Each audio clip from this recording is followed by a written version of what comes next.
Hi, it's Zeke with the Eastside Church of Christ in Baytown, Texas. Thanks for joining us for our 5x5x5 Bible reading for the week of February 7th through the 13th, 2021.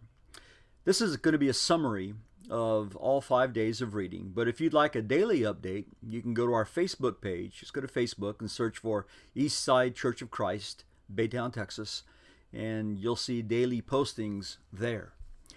We are continuing in our reading this week, continuing in the book of Ephesians, Ephesians chapter 4.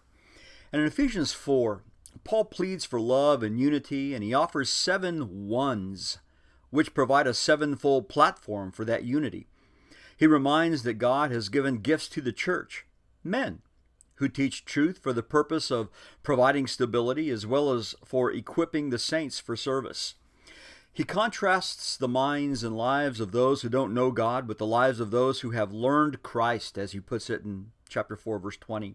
He admonishes his readers to live their lives in such a way as to show the world that they walk in a manner worthy of the calling. That's how he begins the chapter in verse 1, to walk in a manner worthy of the calling.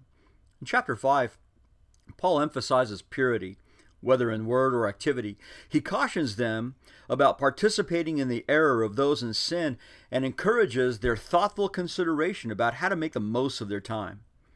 In verse 21, he begins a section about mutual submission that leads into a beautiful comparison between the church and marriage. In Ephesians chapter 6, Paul continues with the proper working out of relationships. Children, parents, workers, masters, everyone is to recognize that they have a role to play, no matter what their life situation may be.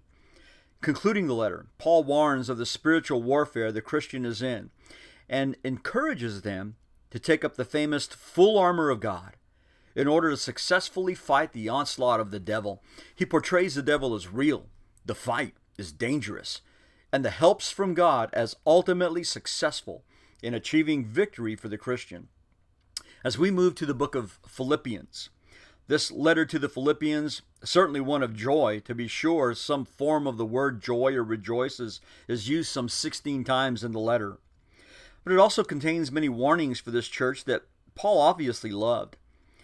In chapter 1, Paul opens with his sincere declaration of his high regard for them and his frequent prayers on their behalf.